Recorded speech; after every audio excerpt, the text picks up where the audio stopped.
Buenas noches, país. ¿Cómo están ustedes? Como siempre, todas las semanas charlando de lo que nos pasa. Por supuesto, llevamos muchos años en el aire y con ustedes que nos acompañan hemos pasado varios gobiernos. Vamos a avanzar un poco sobre lo que va a hablar de aquí a 2 semanas la mayoría del periodismo. Un año de gobierno de Mauricio Macri. Yo creo que los argentinos pecamos por un lado de ansiosos y por otro lado de desmemoriados.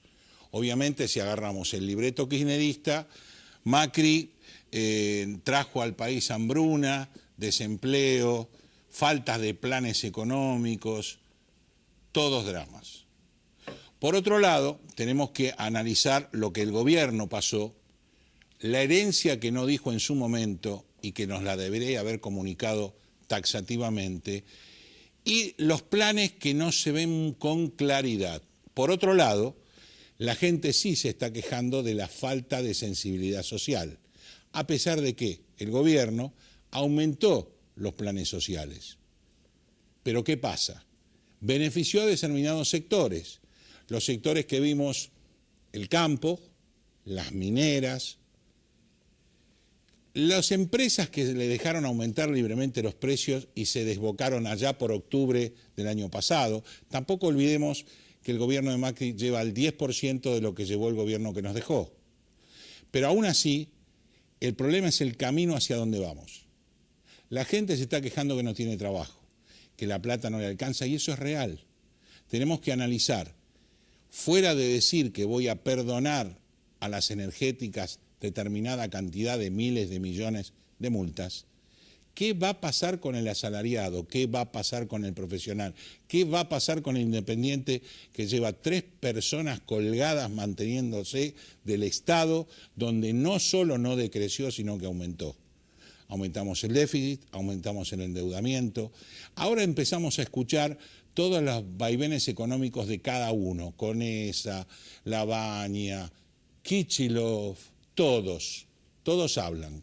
Sería bueno juntarlos a todos y de repente sacar a una unidad macro y microeconómica para poder salir, cosa que el presidente lo dijo en la campaña y no lo cumplió. Tema 2, ganancias, gran problema en la semana, grandes discusiones. Hay proyectos de todo tipo, proyectos del Frente para la Victoria, hay proyectos de masismo del Partido Renovador, hay proyectos del gobierno que no están siendo tan bien vistos. Y yo le recomendaría al presidente que empecemos a ver los beneficios de la gente que mantiene a la gente. Parezco Franco Bagnato, ¿no? La gente que mantiene a la gente, que es la capacidad productiva del país y que son aproximadamente 8 millones de personas, que mantiene casi 11 millones de cheques que hace el gobierno, 21 millones de cheques que hace el gobierno cada principio de mes, entre planes sociales, jubilados, atenciones, jubilaciones especiales, privilegios. Entonces, yo pienso que el Senado y los diputados tienen que empezar a trabajar para tratar de devolverle a la gente que los votó la idea de por qué los votó. Olvídense, muchachos, de las dietas, un poquito. No podemos escuchar que a un diputado o a un senador de la Nación nos diga que no le alcanza para su ritmo de vida 85.000 pesos, que no son 85.000, que son más de 140. ¿Por qué? Porque es una afrenta al jubilado, al asalariado, al laburante, al que pasa hambre y al que no tiene trabajo. Vamos a sincerarnos un poco.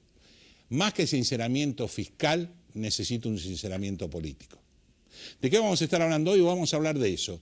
Por un lado de economía, por otro lado de lo que pasa internacionalmente con todo este populismo y no populismo o ultraderechismo que está pasando en el mundo. Y vamos a tratar de analizar en lo tributario qué va a pasar con ganancias, que es un tema que hoy sí nos preocupa, desde el primero hasta el último, salvo a la justicia. Señor director, disponga las cámaras, vendamos algo y venimos derecho con los invitados a hablar de todo esto. Gracias.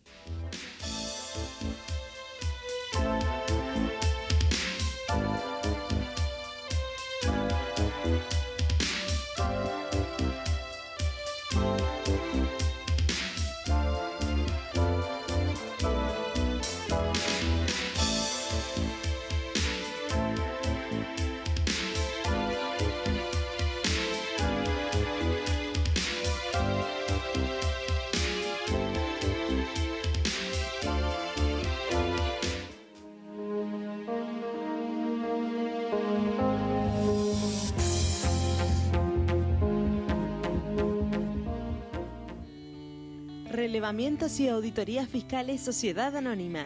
La optimización de los recursos tributarios son nuestro objetivo. Una vida de experiencia, brindando servicios y dando soluciones a empresas y a organismos tributarios provinciales y municipales. Para información, relevamientosauditorías@gmail.com.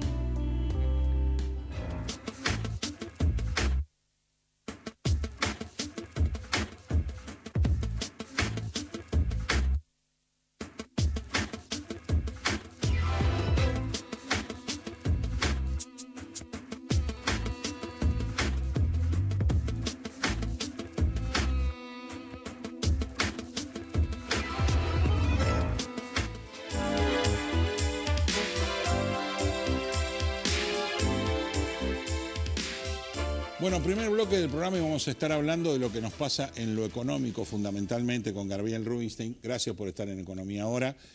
Es representante del Banco Central de la República Argentina y exdirector ejecutivo de la Bolsa de Comercio. Por supuesto, economista. Empecemos a aclarar qué pasa con un país como el nuestro si es lo que yo digo que es cerrado.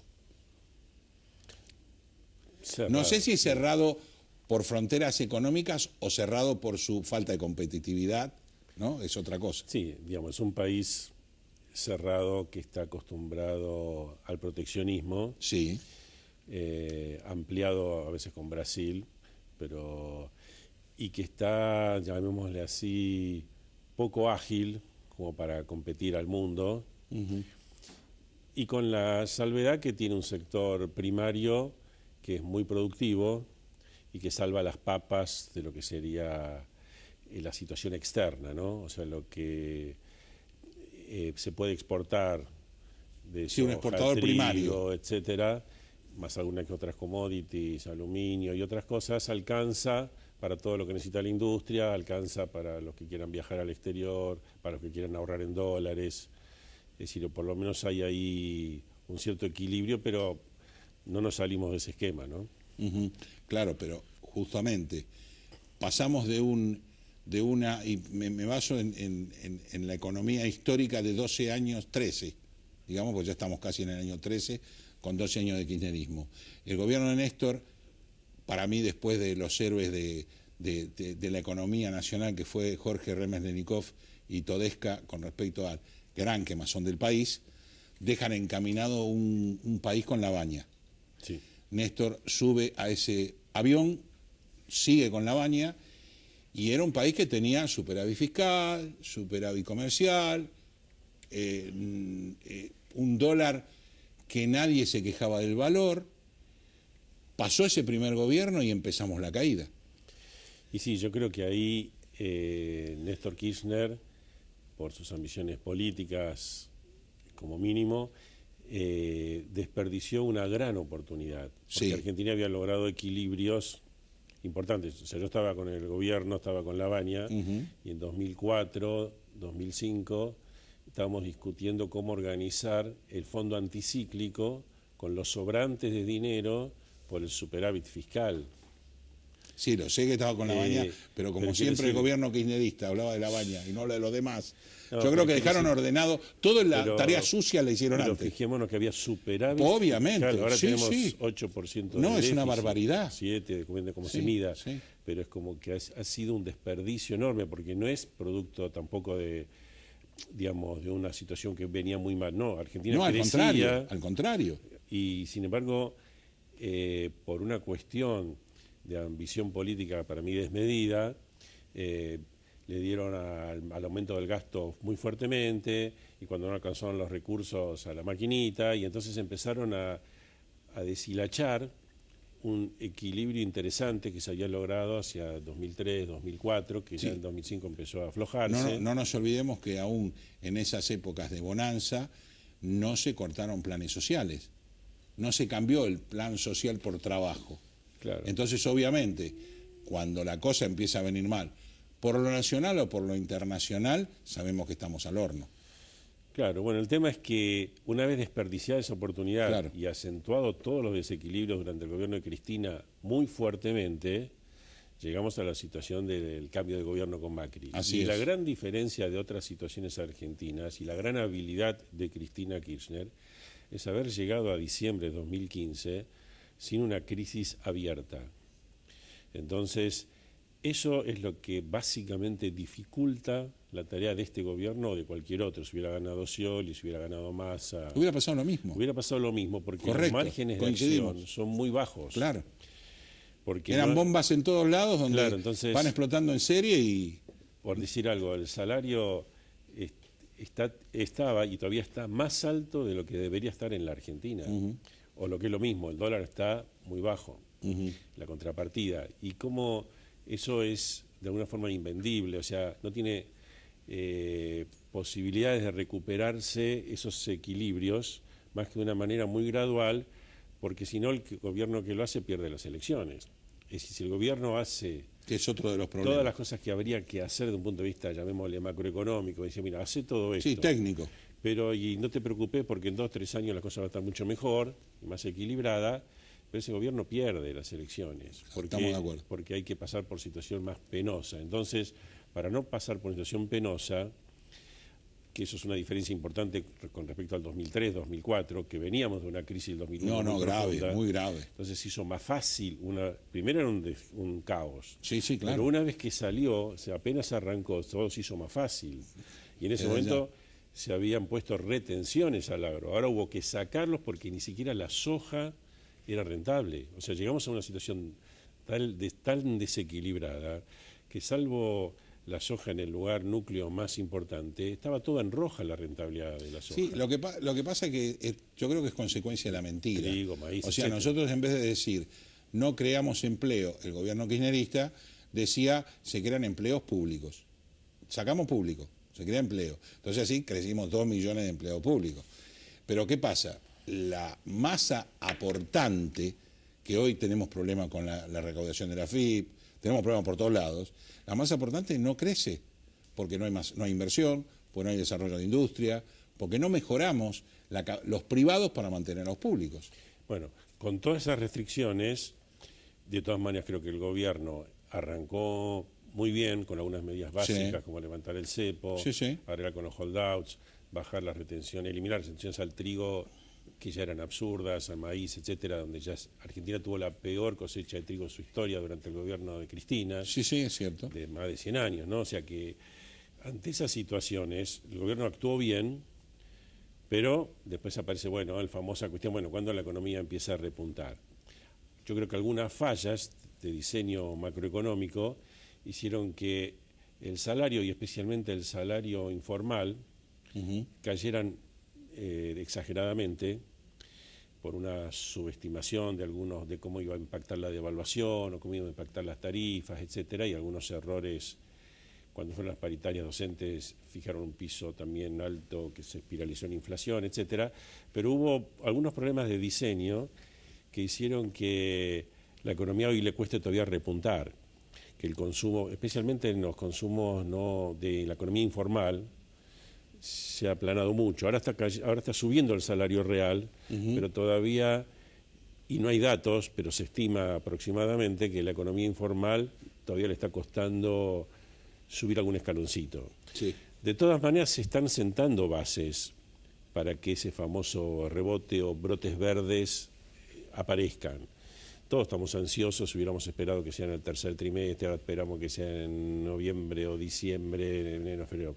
Pero hay varios Sí, estamos factores. planteando un crecimiento el año que viene. ¿Vos lo ves así? Alrededor del 3%, puede ser 3,5%, puede ser más o menos, depende de algunos factores. Pero hay cosas que claramente ayudan. Pero sí va a haber un crecimiento. Sí, algunos lo van a ver que se ganó lo que se perdió en los últimos Sí, tiempos. sí. Pero el tema, digamos, uno es que haya ese crecimiento famoso que estamos esperando. ¿Por qué lo estamos esperando? Porque el salario empieza a crecer más que la inflación en estos meses, porque el crédito también aumenta más que la inflación y eso implica más disponibilidad de gasto, porque la cosecha de trigo y de maíz vino muy bien, el 20% más alta que el año pasado, porque Brasil salió de su caída. Todo ese fomento que vos hablabas no se repercute en el acto. O O sea, la quita de retenciones hace que tengas una mejor cosecha, esperes la cosecha, levantes la cosecha y la vendas. Y se estima ya que va a ser 20% más alta que el año pasado. Eso va a ayudar. Obvio. Y Brasil también se estima que nos vino perjudicando todo el tiempo, que ahora está Por dando un poquito la vuelta, por lo menos un poco. Por lo menos no acentuaría el problema. Sí, sí. Y el blanqueo va a ayudar, va a haber mucha plata dando vuelta que va a ayudar a movilizar sectores, construcción, autos, etcétera. A partir de ahí, Gabriel, el blanqueo va a ayudar. ¿Y cómo vos ves el endeudamiento que está tan criticado hacia este gobierno en cuanto a la cifra que toma de deuda, sin dejar de lado la cifra que paga de deuda? Es que lo que pasa es que al no haber una crisis manifiesta, el camino gradual de bajar el déficit en cuentagotas obliga sí o sí a tomar deuda. Si alguien critica al gobierno porque toma deuda, tendría que decir, bueno, entonces tenemos que bajar, tenemos que echar empleados públicos, sí, claro. Tenemos que aumentar más las tarifas. No hay salida, sino. No, porque ya la Argentina... Si no, máquina. No, aparte la Argentina tiene sus récords de pago de impuestos sobre PBI en el más alto de la historia. Entonces, tampoco se puede aumentar los impuestos. Estamos hablando de gran discusión para bajar ganancias, para bajar impuestos.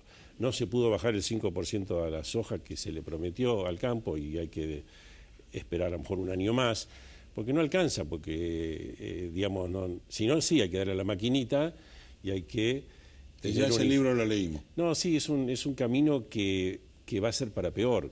O sea, ¿Y cómo te planteás vos con este no arranque de la economía y con las expresiones últimamente de Eduardo Conesa por un lado, Labaña por el otro, sacado bien de contexto para atacarlo políticamente a Labaña, o Prat-Gay, que se sintió sumamente ofendido?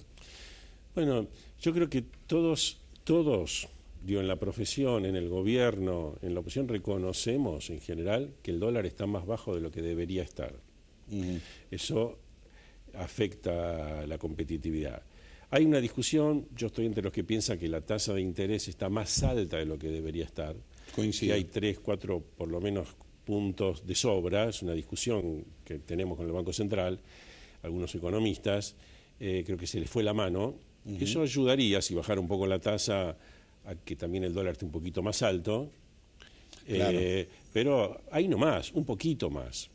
No alteraría en forma sustancial la situación. Entonces, porque incluso con la expectativa de que ingresan capitales, que el blanqueo, etcétera, el dólar tiende a estar más bien planchado. Oferta que demanda. Será un poco más alto, pero no mucho más alto. Sí, claro.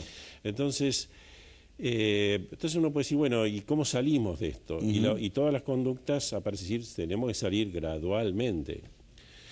Porque justamente si el gobierno, por ejemplo, el gobierno se endeuda en el exterior, entran los dólares, después los vende, o lo vende el Banco Central y se hace de pesos. Ahí también hay una presión bajista.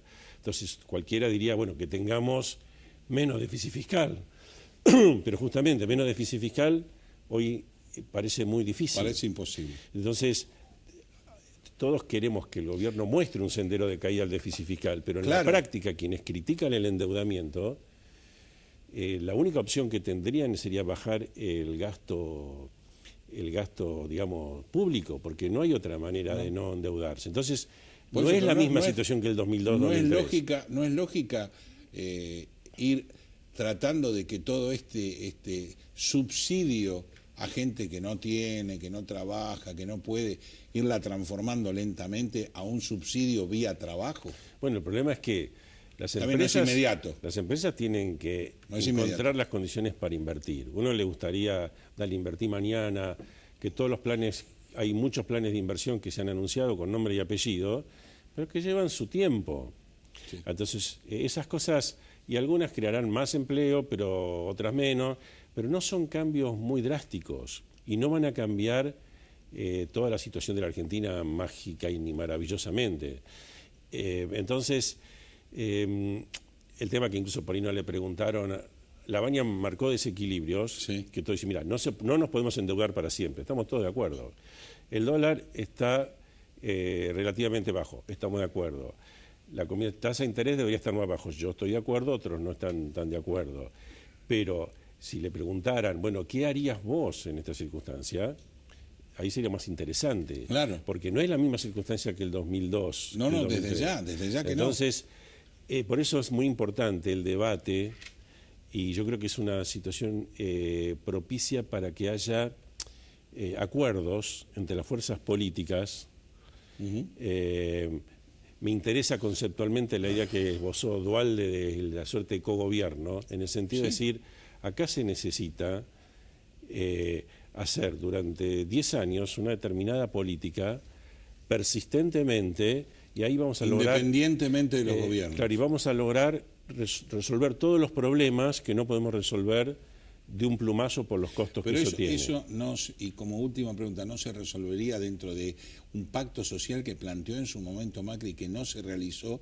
Y hablo no solamente de social, participando la CGT, participando los empresarios, sino, por ejemplo, tenemos 3, 4, 5, 15 economistas popes en el país.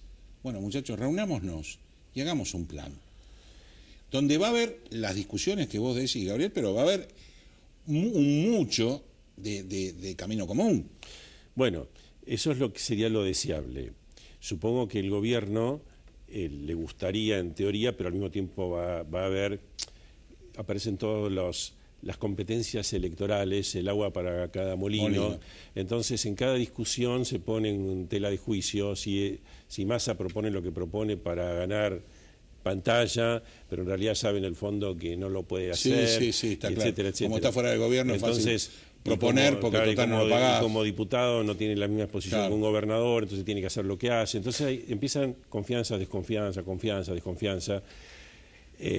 Uno plantea, lo ideal para Argentina sería que, digámosle así, el peronismo, estilo Urtubey, el Frente Renovador, Massa, el gobierno, Macri, se pusieran de acuerdo, claro. y vayamos a un programa común, gradual, que es un programa de contención, donde todas las aspiraciones tienen que ir moderándose, y trabajando día a día durante 10 años vamos a llegar a donde queremos llegar.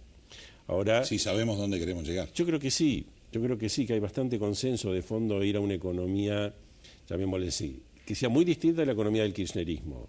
Es una economía, digámosle así, más, si se quiere, procapitalista, más de aceptación de las reglas de mercado. Se puede discutir grado de apertura, no grado de apertura, se pueden discutir muchas cosas. Muchas cosas, pero queremos atraer queremos atraer la inversión extranjera, no queremos expulsarla. Si no queremos que los empresarios sientan que invertir en Argentina es un riesgo de confiscación o lo que sea. Entonces yo creo que todos ellos, lo que sería el peronismo más, llamémosle, más moderno, el Frente Renovador, Cambiemos, en el fondo podrían estar de acuerdo en muchas cosas para ir a ese lugar que la mayoría quiere ir. Gracias, Gabriel, por haber estado en el programa, y bueno, seguiremos contando después de lo que dijiste qué va a pasar a futuro, y yo creo que es el deseo común de que haya una idea común y un camino marcado como para que no dependamos de los de cada 2 años elecciones para empezar a cambiar los rumbos. Gracias por haber estado en Economía Ahora. Gracias a vos. Hacemos una pausita, vendemos y venimos a hablar de política internacional.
Bueno, volvimos y como lo prometido es deuda. Vamos a hablar de política internacional con un analista internacional, periodista, colega, Luis Rosales. Gracias por estar en Economía Ahora y con nosotros. Al contrario, un gusto estar acá.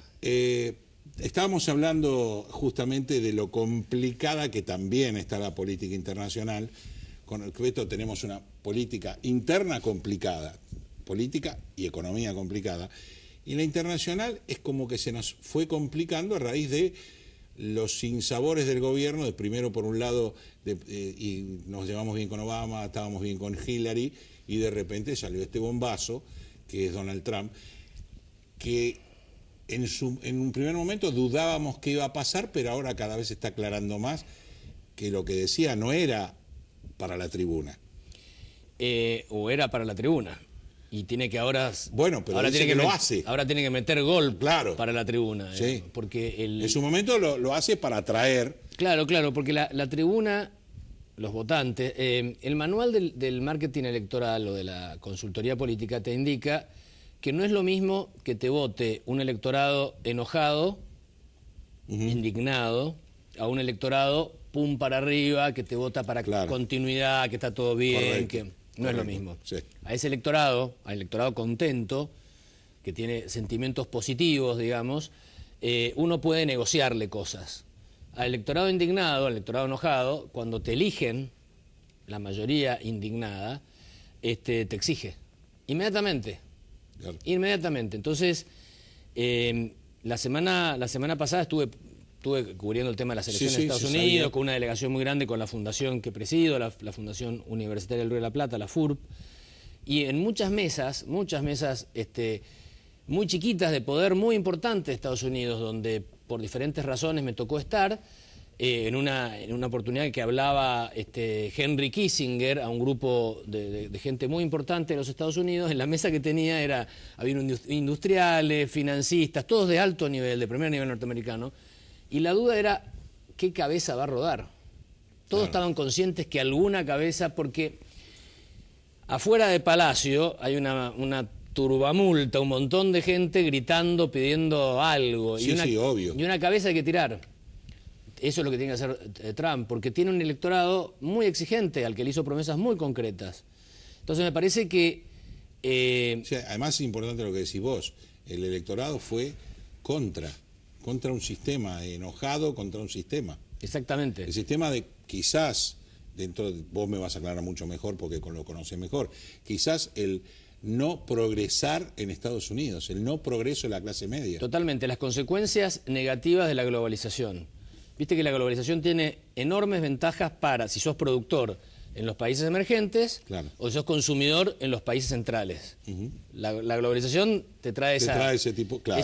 Ahora, el problema son la inversa, digamos, si sos productor en los países centrales. Claro. Y bueno, se te fueron los negocios. Entonces, ¿quién lo votó a Trump? ¿Y qué descubrió Trump? En chiste, yo trabajo hace años con Dick Morris, el consultor norteamericano, y le contestaba a la BBC el día siguiente de la elección, en un gran reportaje que le hicieron, porque él aconsejó a Trump y estuvo detrás del Brexit también, como consultor político. Sí, dos hechos importantísimos. Dos hechos importantísimos. Y le decía al inglés, ¿cómo ganó Trump? Le preguntaba al inglés, en un inglés que parecía Camila Parker Bowles, ¿viste? Con un acento muy puro y todo esto. Muy puro. Y el gringo, mi amigo, el norteamericano, le contestaba, es que Trump descubrió un nuevo grupo étnico. Y el inglés dice, ¿cómo? Porque tanto se habla de que los afroamericanos votaban, los latinos. Bueno, descubrió un nuevo grupo étnico. ¿Sí? ¿Quiénes? Los hombres blancos de clase media, el americano promedio. Ese era el grupo étnico que descubrió Donald Trump. Que estaban requete contraenojados con la globalización.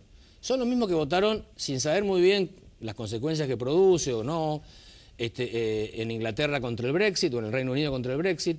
Fue algo similar. En otra escala lo que pasa... La votación del Brexit fue algo similar.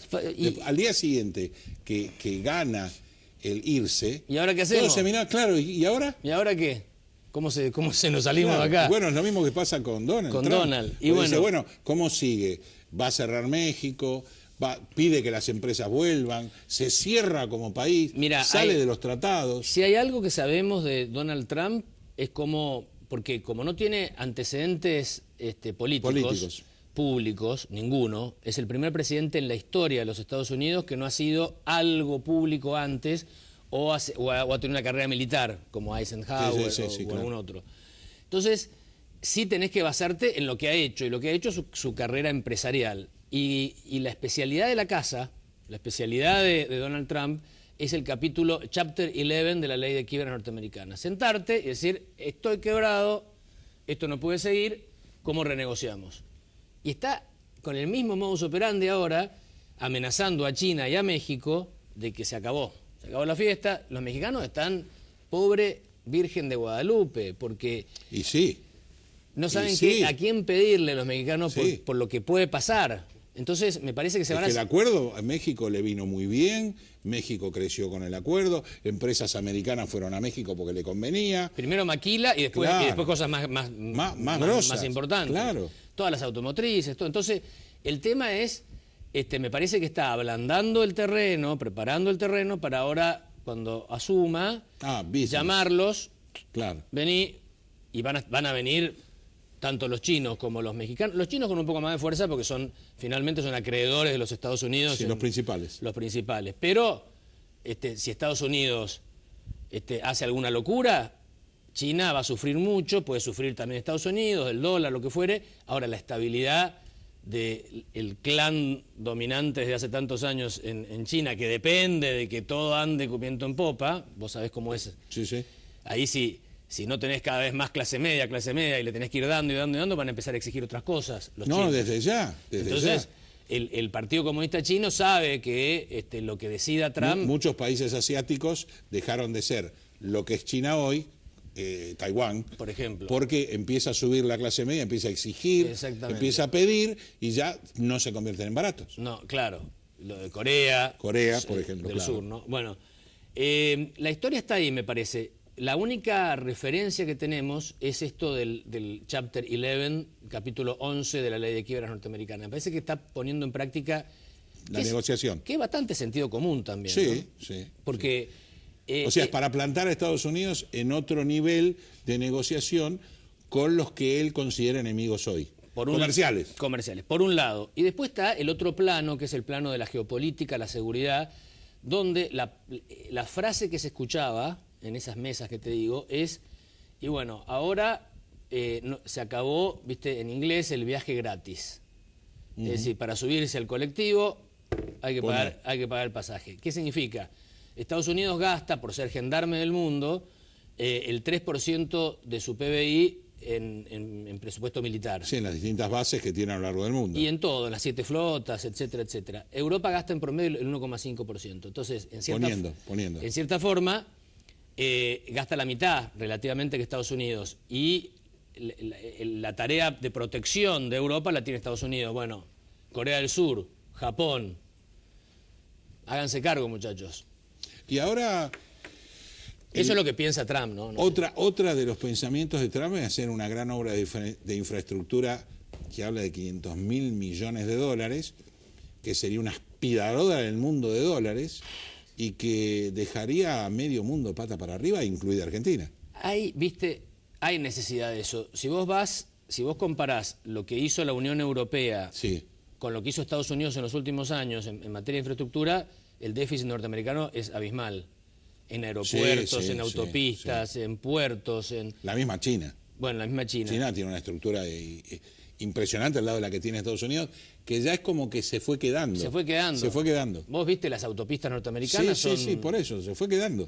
Casi el tercer mundo en un punto. Me parece que hay como una necesidad y no está mal. Ahora, el tema es plantearlo como política de shock, va a tener consecuencias macroeconómicas a nivel global enormes. Para Estados Unidos tal vez sea muy bueno, reactivador. Es una especie de nuevo New Deal, ¿viste? De los 30. Estados Unidos es un poco lo que estamos pidiendo para Argentina, sin achaque, sin afano. Bueno, o sea, hacer obra pública en serio. Claro. Entonces creás empleo, creás estructura, bajás costos. Sin tantas estancias para algunos en la provincia de Santa Cruz. Esa es la idea. Claro, esa es la idea. El tema es, bueno, eso va a provocar consecuencias importantes, cómo se instrumente. Me parece que el hombre es bastante eficiente, o por lo menos da la sensación de seguridad. Eso es una buena señal. ¿Hasta dónde va a poder llegar? Ahí está la eterna discusión de cuán personalista es la política norteamericana o cuán institucionalista. Es decir, si finalmente la personalidad más fuerte o alocada, si vos querés, o outsider del planeta, que pareciera ser el caso, puede hacer lo que quiera o puede hacer lo que pueda, en lo que las instituciones le permitan. Esa es la duda con respecto a las cámaras, porque las cámaras creo que también las maneja, ¿no? Sí, a las el partido, pero maneja el partido. Ese es el tema. Claro. Y además los balances y los check and balances, como se dice en inglés, los balances y contrabalances de la política norteamericana exceden ampliamente el control del Parlamento. No es solamente eso. Está la Corte Suprema, está la presión de los medios, la opinión pública. Hay muchos juegos. Muchos juegos. Mira, cuando apenas ganó Trump, estábamos caminando por las cercanías del Parlamento, del Capitol Hill, teníamos una reunión ahí, en el Capitolio, y Trump ese día estaba reuniéndose en una cuestión, en una demostración de las instituciones norteamericanas impresionante cuando se junta con Obama después de haberse dicho de todo en la campaña. De todo. Y se juntaron y muy cordial. Sí, tuvieron como una hora y pico. Una hora y pico y armaron las comisiones de transición claro. que funcionan. Está muy bueno, está muy bueno. Funcionan. Es que debe ser así. Bueno, pero el cuento era que... Claro, después decirse de todo. De todo. Sí. Ahora dicen, Mr. President, Mr. President, Mr. President-elect, Mr. President... Sí. Cuando estamos caminando por ahí, aparece esa mega de comitiva, cuando aparece el presidente de Estados Unidos, ¿viste? De autos, camiones, cosas, camionetas, servicio secreto, helicóptero. Sí, AFB y claro, todo. Y con los que estábamos ahí, de repente dijeron, ¿quién será? ¿Obama o Trump? Y ahí me cayó una ficha, dije, se lo chupó el sistema ya. Claro. Porque vos de afuera casi no notabas la diferencia, porque finalmente, por razones de seguridad, por lo que sí, el presidente electo, obviamente. El servicio secreto ya es igual que el presidente. Me hizo acordar a la película. Sí, o a nuestro querido Francisco, cuando lo visten de papa, lo largan al balcón y a partir de ahí va sos papa de la Iglesia Católica, 2000 años, esto se puede, esto no se puede, esto sí se puede, y vos venís con 200 ideas, ahora y tenés que tamizar. Llegás ahí. Última pregunta y corta de ser posible porque vos sos periodista y sabés los tiempos. Estamos hacia la ultraderecha, práctica internacional en muchos lados de Europa, por ejemplo. Inclusive yo veo que es como que el pueblo está quejoso del populismo y va hacia otra cosa. No sé si es mejor o no, pero es un poco lo que vos hablabas con respecto a Trump. Es el pueblo enojado. Claro. Me fue mal, entonces voy a elegir lo que venga. Sí, la piedra que tengo... Y sí, lo que está haciendo el electorado en Colombia, en España, trabando el gobierno durante 10 meses... Por ejemplo. En Colombia agarran la primera piedra que tienen disponible para romper la vidriera, electoralmente me refiero. Sí, sí. Y el problema es que a veces esa piedra es de un tipo, a veces de otro tipo, lo que está disponible de acuerdo a cada caso. En Europa el drama es que las piedras disponibles son de extrema derecha. En los Estados Unidos tenían esta institucionalidad del Partido Republicano que lo va a moderar y finalmente Trump no es de extrema derecha, Trump es impredecible. Sí. Y está nombrando a algunos de extrema derecha, en realidad halcones, se van las palomas, vuelven los halcones a la política norteamericana, sobre todo en política exterior, pero no puede decirse que Trump sea un neocon al estilo Bush, hay que estudiarlo todavía un poquito más. Ok, gracias por haber venido. Engalanaste el programa. Bueno, te agradezco muchísimo. Gracias. Vamos a seguir charlando a ver cómo se va desarrollando este enigma Trump a lo largo de los tiempos. No es poca cosa. No es poca cosa. Muchas gracias. gracias. Una pausita, rapidito. Vendemos y venimos con el doctor Peña a hablar de impuestos a las ganancias y algunas cositas más.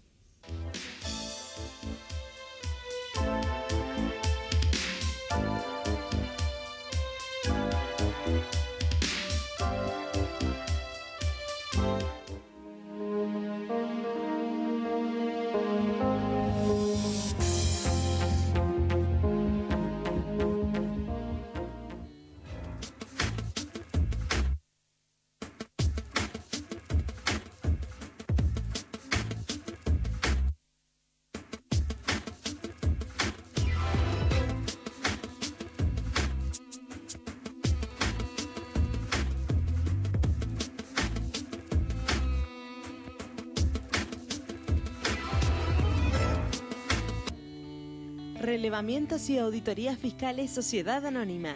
La optimización de los recursos tributarios son nuestro objetivo. Una vida de experiencia, brindando servicios y dando soluciones a empresas y a organismos tributarios provinciales y municipales. Para información, relevamientos y auditorías @gmail.com.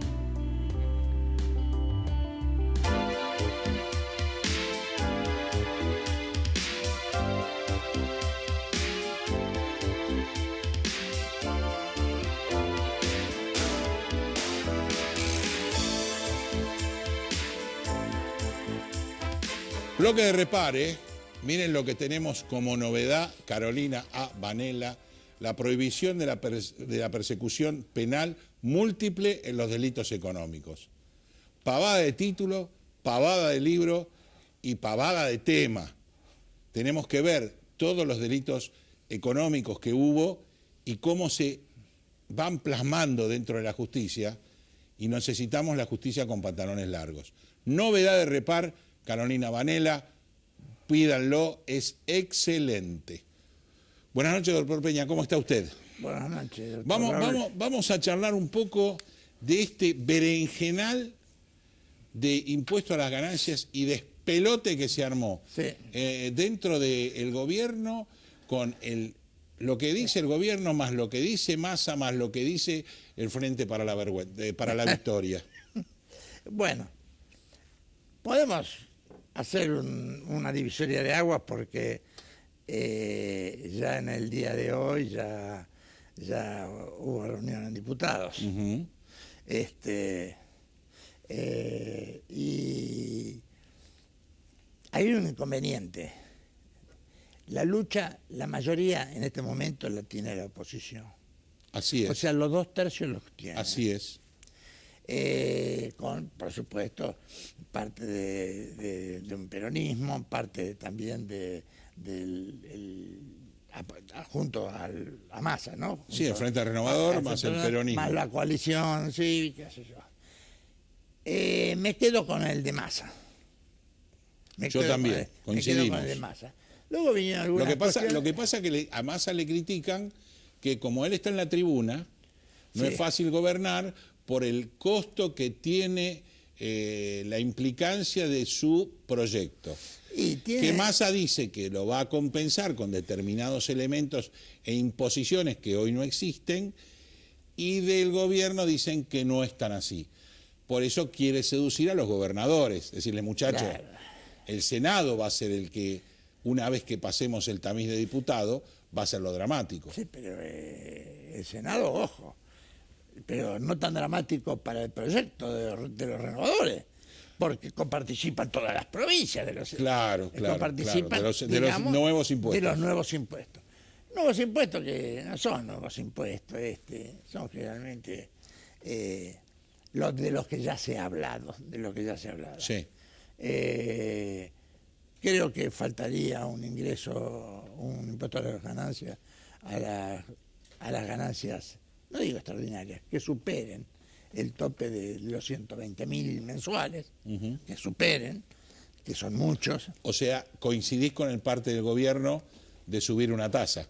No, subir la tasa sí, ya de subir o sea, ¿llegarías al 45%? Llegaría al 45%. Vidrio polarizado tener en el auto, ¿no? No, digo. Sí, nadie. O sea, la gente habla de que estamos en prácticamente un gobierno confiscatorio, que ya viene de largo aliento. Nosotros hemos hablado muchos años que subimos las tasas, subimos impuesto provincial, impuesto municipal, el impuesto nacional, ya las tasas de los provinciales es una billulla. Hoy en la provincia de Buenos Aires se convierte en un 8%, o sea, cosa de loco. Entonces, subir más la tasa... Bueno, hay una cuestión.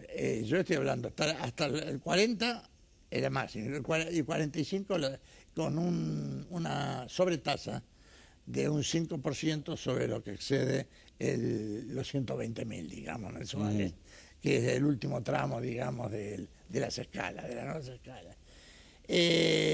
Respecto de... Sí, pero no nos olvidemos que la escala viene del 2000. 1999. O 1999, para ser más exacto. Bueno, claro. Por eso, viene de nuestro amigo Machinea. Claro. Y estábamos con una ganancia de 10.000 pesos, era la base, 10.000 por año. Esto fue Estamos en el 2016. Fue un latrocinio contra los que menos tienen, Obvio. contra los obreros de menores ingresos, contra los jubilados. No, esto es... También tampoco puede estar haciendo política diciendo que los jubilados no deben pagar impuestos.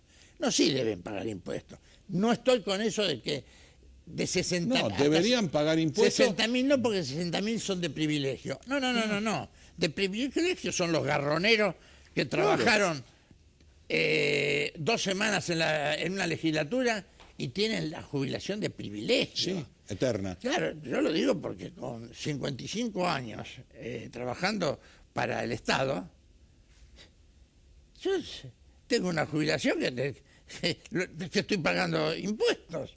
Claro. Eso no es de privilegio. Pero si no es de privilegio, 60.000. Si no es de privilegio, no debería ser. No, pero la de privilegio debería estar grabada. Como también. Pero sí, claro. Todo el tema de la corte y de Lorenzetti, la mar en coche. No. Muchachos. Pero vamos a la ley. Digamos, hablemos en latín. Dejaron de joderum. Vamos a empezar a pagar, viejo. Y otra cosa más. O por lo menos, el LED, ya que estamos en latín, claro. ¿no? LED se dura, pero a mí lo de dura. No, pero esto duró mucho la extensión. Sí, claro. Duró mucho la extensión. Pero no están buscando una salida igual. Pero hay una cuestión. Porque la corte no lo quiere. Bueno, pero no, vamos por partes. Y los muchachos aparentemente siguen en la joda. Pero ya entra todo el Poder Judicial, porque claro. yo no soy el secretario, el prosecretario, pero yo estoy el oficial primero. Claro. Pero me está subrogando este otro. Claro. Y entran todos, salvo los que entran recién, Sí. Pero hay que hacer un corte. Las pasantías. Hay que hacer un corte. Bueno, hay que hacer el corte. Como hay que hacer el corte también, terminar de que estando en la ley, o sea, hay que volver a nutrir a la ley de la fuerza que tiene y que exista el ajuste por inflación de los balances impositivos. Bueno, ahí solucionarían un problema. No, pero nadie lo hace. Con el ajuste por inflación solucionaríamos un problema. No, con eso sí.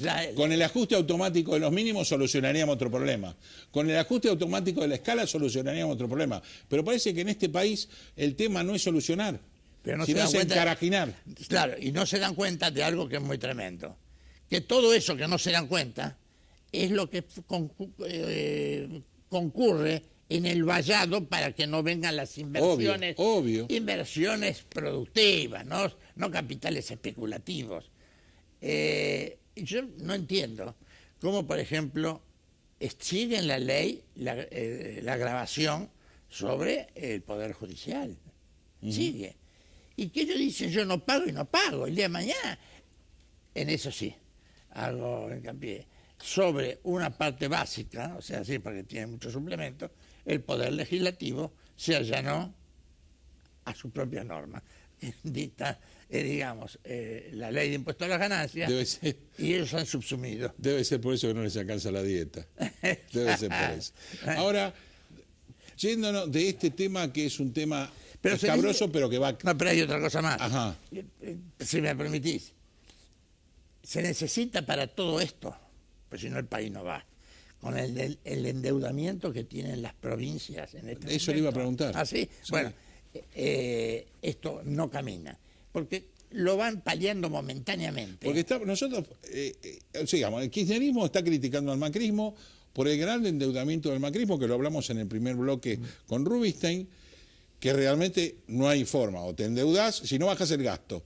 En una casa, no bajaste el gasto, o le vas a pedir al banco, o tenés que empezar a mantener la maquinita, que en este caso sería andar a buscar otro laburo y laburar de noche. Claro. Punto. Pero acá, en definitiva, estamos criticando, pero no vemos que tras la nación se van colgando provincias, y provincias en muchos casos que son inviables. Ya. Bueno, vamos por partes. Los que encabezan el rango de deuda son Cava, Ciudad de Buenos Aires y Provincia de Buenos Aires. Sí. Pero, pero hay algunas, y endeudadas en dólares, que eso es lo peligroso, que están Córdoba y Mendoza. Y después sí viene la provincia son 18, 19 las provincias endeudadas. Y después vienen todas por ejemplo, es increíble que Santa Cruz, con todo lo que ha recibido, en este momento esté emitiendo deuda para poder pagar los sueldos. Claro, y además ese es el problema. Emiten deuda para gasto corriente, con lo cual Para es impagable. claro, Es impagable. Cuando es para, digamos, infraestructura. Es otra cosa. Después vuelve, de alguna manera viene el vuelto. Sí. Que es lo necesario. O con turismo, o con peaje, o con lo que sea, es vuelve. obra de gobierno, es obra de gobierno que va a traer. Pero lo que quería decir es lo siguiente, tiene que haber una norma de corresponsabilidad. Así como existe la conocida ecuación de doble vía, de que los impuestos van del contribuyente, el contribuyente recibe, un momentito, vamos a hacer una corresponsabilidad. Una ley de coparticipación, entre paréntesis, algún día habrá que renovarla, ¿no? Así no podemos seguir. Hay que volver a la clásica de antes, que era 43,5 para la nación, 53,5 para las provincias y 1,5 que aportaban cada una de las dos partes para un fondo de desarrollo regional. Esa fue la primera ley. Qué sabia. Más sabia, pero aún no tanto, porque luego vinieron todas las transferencias de los servicios a las provincias, con lo cual se alivió demasiado el presupuesto nacional. Sí, señor. Pero deben cumplir las provincias, porque ellos no trabajan como trabaja, por ejemplo, nuestra FIP, la Dirección General Impositiva, tratando de encontrar los distintos nichos y sectores del universo contribuyente que estaban escondidos. No, trabajan siempre cazando en el zoológico. Claro. ¿Cómo hacemos? Subimos la alícuota de ingresos brutos. Ya está. Subimos el impuesto de sellos. Yo creo que hace muchos años Es un que robo. venimos hablando que el impuesto Es un de robo, sellos... es un robo. Pero el impuesto de sellos Era la corona, ¿no? Claro. Era la reina Isabel, La más o menos. alcabala, el impuesto al té, Sí, sí. montamos el impuesto de sellos. Y hoy en día, cuando uno va a hacer una transacción sobre inmueble, se da cuenta de que es tremendo. ¿Y sobre rodados? Y sobre rodados Ni hablar. Claro, uno se va a... Rodríguez Larreta es ¿Dónde un firma robo. 08? Disculpame que te lo diga, es un robo. No, es tremendo. Es, digamos, se convierte, uno compra un vehículo... Lo que antes no era lo más significativo, sencillito, hoy sí. Con lo que paga luego por la transferencia, impuesto de sello y tal, y se transforma en un costo de un full. Nos quedó un minuto, pero le tengo que hacer la que todo el mundo está esperando. Se hablaba de que el monotributo lo vuelcan, pero se habla hoy de que el monotributo lo duplican en cuanto a sus ingresos, cosa que tenía. Lo hace, claro, lo hace Hace rato que significativo. lo hablábamos también, Lo hace significativo. Ahora, no sé el costo. Ah, Claro, bueno, entonces lo van a dejamos la hacer- incógnita para la Claro, semana que viene. La incógnita, pero presuponemos que debe ser en proporción al aumento del mínimo. No del mínimo, en proporción, como es ahora, a la base imponible. Una base imponible que duplica la actual de los 400.000 y se duplicará el costo. Duplicará el monotributo. Es una suposición. Bueno, lo dejamos como incógnita, el doctor Peña nos lo dijo, yo sigo diciendo que los jueces, señores, pasan las semanas y veo siempre los mismos tipos adentro, pero lo que más me preocupa es todo lo que están afuera. Y además de eso, veo que los bienes los tasamos, sabemos, ponemos cifras, parece el blanqueo, ponemos 2.000 millones, lo de Lázaro Báez y todo, pero ¿dónde está la capa? Alguien se la afanó. Sí. Y ese libro, hay algo. Claro. Agarren uno. Agarren uno. Elijan uno. A ver, bueno, por adentro. Gracias de parte de los dos. Buena semana para todos y nos vemos la semana que viene para aclarar todas las incógnitas de esta semana.